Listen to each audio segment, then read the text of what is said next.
近日，加州州长对川普的一番猛烈抨击，瞬间点燃了舆论的战火。加州州长言辞犀利，直指川普在诸多政策与决策上面的失当，从应对公共事务的举措到对国内局势的把控，无一不在抨击范围之内。消息一经传，迅速在各大媒体平台上掀起波澜，社交媒体上更是吵翻了天。支持加州州长的力挺川普的双方各执一词，是争论不休。那么，加州州长与川普之间又有着怎样的矛盾呢？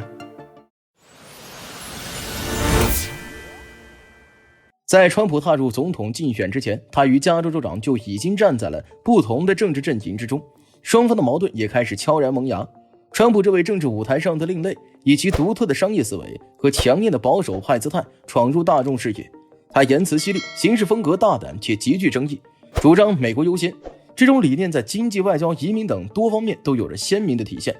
他在商业领域的成功让他坚信自己的决策模式能够为美国带来新的生机。无论是在贸易谈判还是在国内政策制定上，都试图将美国的利益放在首位，以一种直接且强硬的方式推动政策的实施。而加州州长代表着民主党的温和派力量，秉持着更为开放、多元和包容的政治理念。他所代表的加州作为美国经济最发达的州之一，拥有庞大的科技产业、丰富的文化资源和大量的移民群体。在这样的环境下，加州州长注重社会公平、环境保护、移民权益等议题，强调多元化的融合与共生，致力于为民众提供广泛的社会福利和公共服务。他相信，通过政府的积极干预和社会的共同努力，可以创造一个更加公平、和谐、可持续发展的社会环境。然而，在政治理念上的巨大分歧就像是两条背道而驰的轨道，从一开始就注定了他们之间的矛盾不可避免。在一些关键的政治议题上，如医疗改革、税收政策等，他们的观点和主张常常针锋相对。这种分歧不仅仅是个人理念的差异，更代表了背后不同政治势力和选民群体的诉求冲突。如在医疗改革问题上，川普主张废除奥巴马医改，认为其增加了政府的财政负担，且未能有效地解决医疗资源分配不均的问题。而加州州长则坚决支持奥巴马医改，认为这是保障民众基本医疗权益的重要举措，能够让更多的人享受到公平的医疗服务。这种分歧使得他们在政治决策过程中难以达成共识，也为后续的矛盾激化埋下了伏笔。还有在经济方面，川普主张大规模减税，以刺激经济增长和企业投资。他认为降低企业所得税和个人所得税可以让企业有更多的资金用于扩大生产和创新，同时也能够增加民众的可支配收入，从而带动消费市场的繁荣。然而这一政策对于加州来说却可能带来一些负面影响。加州拥有大量的高科技企业和高收入人群，减税政策虽然在短期内可能会刺激到企业的发展，但从长远来看却可能导致州政府财政收入的减少，进而影响到公共服务和社会福利的投入。加州一直致力于在教育、医疗、环保等领域投入大量资金，以维持其在这些领域的领先地位和社会的稳定发展。减税政策无疑会对这些投入造成冲击。在贸易政策上，川普奉行贸易保护主义，主张对进口商品征收高额关税，以保护美国本土产业。他认为美国在过去的贸易协定中吃了亏，通过提高关税可以迫使其他国家重新谈判贸易条款，为美国企业创造更有利的竞争环境。这一政策对于加州的经济发展来说无疑是一个巨大的挑战。加州作为美国的经济重镇，其经济高度依赖国际贸易，特别是高科技产品和农产品的出口。苹果、英伟达等众多知名科技企业都位于加州，他们的产品畅销全球，关税的提高将直接增加产品的成本，降低其在国际市场上的竞争力，导致企业利润下降。此外，加州还是美国最大的农产品出口州，全球 82% 的杏仁产自于此。关税的增加使得农产品出口受阻，农民的收入大幅减少，农业产业遭受重创。加州州长对此表示强烈反对，他认为贸易保护主义不仅无法解决美国的经济问题，反而会破坏全球贸易秩序，损害美国自身的利益。尤其是像加州这样依赖国际贸易的地区，他积极呼吁保持开放的贸易政策，加强与其他国家和地区的合作，以实现互利共赢。而近日加州州长抨击川普的行为，更是将矛盾从暗处升级到了明面。如他指责川普煽动和挑起暴力，将城市军事化等，直言这些是独裁者的行径，不是总统应为之事。纽森强调，加州和地方当局已经控制局势，川普的行为是试图制造一场闹剧，是在人为制造危机。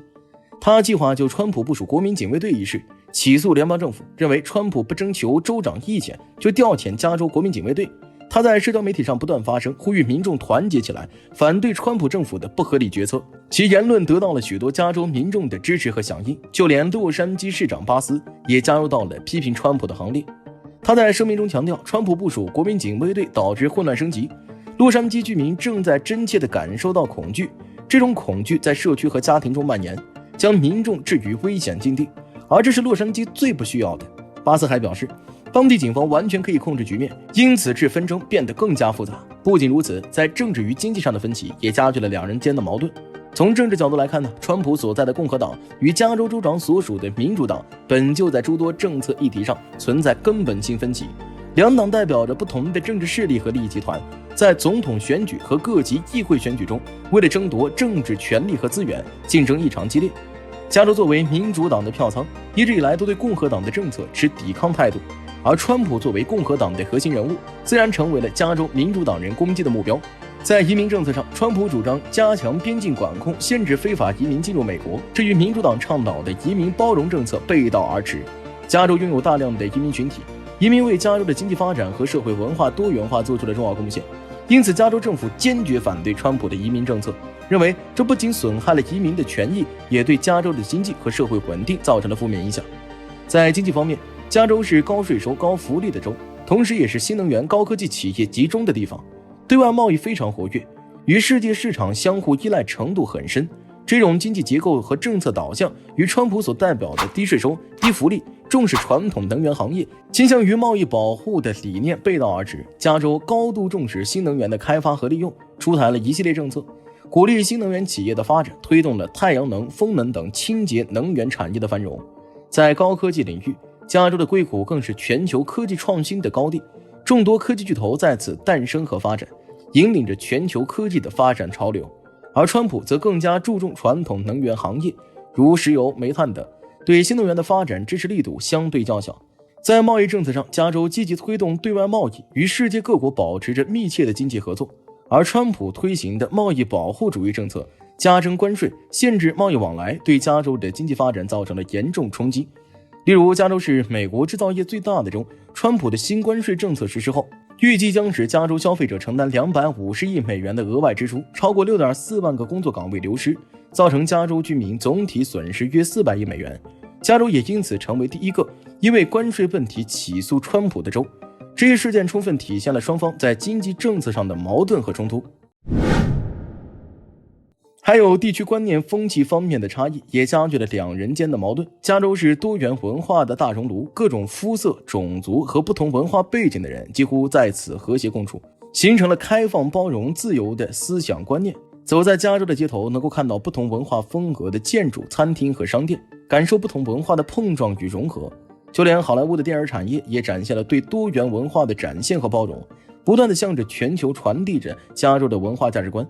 电影中常常出现不同种族、不同文化背景的角色，一同讲述着他们的故事，加速了不同文化之间的交流。还有在移民问题上，加州的态度与美国其他一些地区也形成了鲜明的对比。加州一直秉持着开放和包容的态度，积极接纳移民，为他们提供庇护和支持。这不仅源于加州历史上就是一个移民聚集的地区，移民为加州的发展做出了不可磨灭的贡献，也与加州的经济结构密切相关。农业领域大量移民劳动力在田间辛勤劳作，保证了农作物的种植、养护和收获，使得加州成为美国重要的农产品供应地。服务业中移民从事着餐饮、家政等工作，满足了当地居民的生活需求，促进了服务业的繁荣。然而，美国其他一些地区，尤其是部分保守派占主导的地区，对移民持谨慎甚至是排斥的态度。他们担心移民会抢占本地人的工作机会，增加社会福利负担，影响当地社会文化和治安。在这些地区常常能够听到对移民的负面评价，甚至出现一些排外的行为和政策。至于加州的移民友好政策形成了强烈的反差。最后则是社会福利方面的差异，加州倾向于提供较为广泛和优厚的社会福利，以保障弱势群体的权益。在教育方面，加州投入大量资金，建立完善的公立教育体系，从小学到大学，为学生提供了优质的教育资源。在医疗方面，加州致力于扩大医保覆盖范围，提高医疗服务质量，让更多的人能够享受到医疗服务。对于低收入家庭和弱势群体，加州提供了住房补贴、食品券等福利，帮助他们解决基本生活问题。相比之下，美国其他一些地区在社会福利方面的投入相对较少，更强调个人的责任和市场的作用。他们主张减少政府对社会福利的干预，让市场机制在资源分配中发挥更大的作用。这种差异使得加州与其他地区在社会福利政策的制定和实施上存在很大的分歧，也导致了双方在这一问题上的矛盾不断。总的来说川普与加州州长之间的矛盾，从政治理念的分歧到政策主张的冲突，再到地域观念的碰撞，贯穿了美国社会的多个层面。这些矛盾不仅影响了他们个人的政治生涯，也对美国的政治格局、经济发展和社会稳定产生了深远的影响。好了，以上就是本期的所有内容。如果大家有什么不同的看法，欢迎在评论区留言。我是大兵，我们下期节目再见。